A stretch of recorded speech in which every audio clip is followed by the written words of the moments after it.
At this time, we are happy to present the MPC Champion Fighter Award. And I want to welcome a gentleman to the podium that really needs no welcome other than to say how great they all are when it comes to the Crown family and their philanthropic donations that they give throughout the community and all the giving and support that they give. Lester is a man who has won this award in the past, and we really can't thank him enough for helping us with the selection today for the person that's going to win this award. Lester and his family, as I said, are very, very committed to the Chicagoland area and giving back. And we want to thank you, Lester, for doing that. And here to give the award, I would ask you to give a round of applause to Lester. Thank you.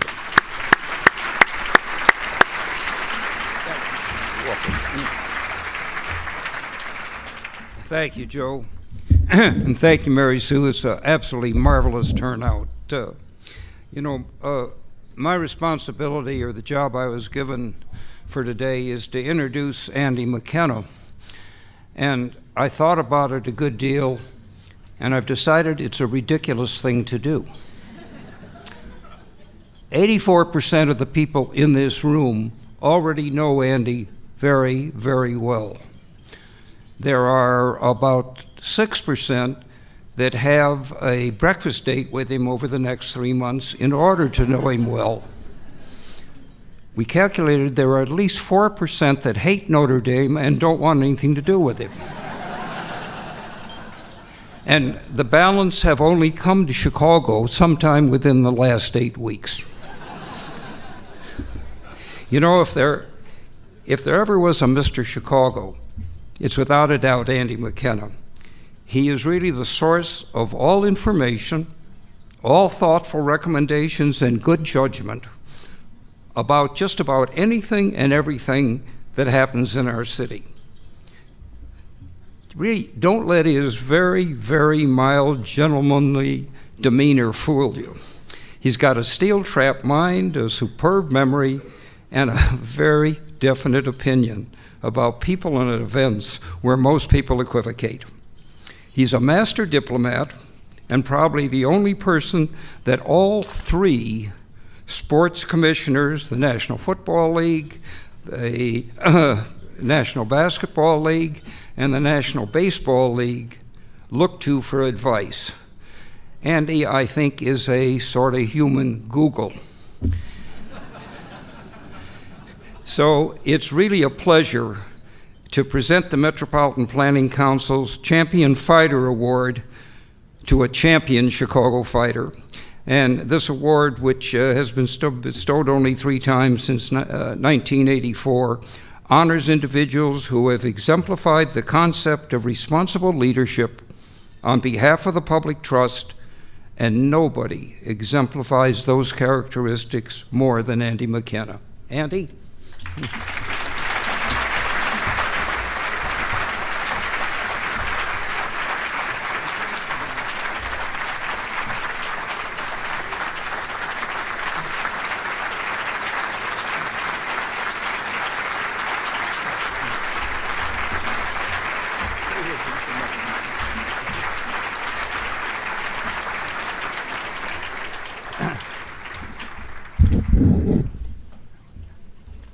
To be introduced by the champion is a great honor, and I'm delighted to be here. Thank you, Joe and Scott Swanson and PNC, Mary Sue for arranging such a great event. King Harris, who I know has had a long time leadership with MPC, and all of you for being here today. And I particularly want to acknowledge Don Thompson and the senior management team from McDonald's for being here, so thanks to all of you. Now I want to talk to you about my friend, Mr. Crown. This honor has special meaning because the last honoree in 2009 was Les Crown. Les is a very dear friend. We've been connected in so many things in so many ways over the years. We both are the beneficiaries of having great families, great spouses, and have engaged in so many things within the community. And by the way, Les, I think it's safe to say that combined we have some 50 plus grandchildren. Is that true? But no one exemplifies leadership in the community, philanthropic endeavors, and all that's good about Chicago. And I think that I would ask you to join me in another round of applause for Les.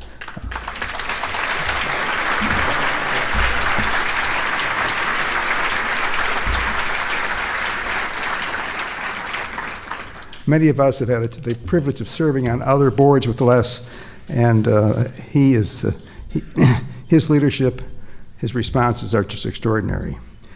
Let me just make a few other comments about the things that we as business people, civic leaders, need to do as we look to the future. You know, business and professional people throughout our city and our country make significant contributions to the betterment of communities every single day, and I'm looking at an audience that does that on a regular basis. And that's true from small entrepreneurs to mid-sized companies to major corporations. So let me give you just a little tiny advice on that. Each of us in this room can continue to provide opportunities for the next generation, because I think Les and I would both agree that it's important that the next generation follow some of the leadership of those of us who have been in this game for some time. So in my mind, there are three little words that can help us measure up that criteria of success for this next generation. And it is, so just say yes.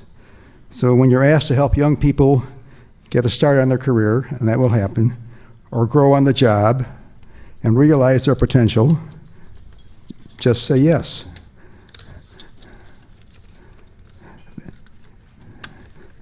If the paper would turn, I would just say yes.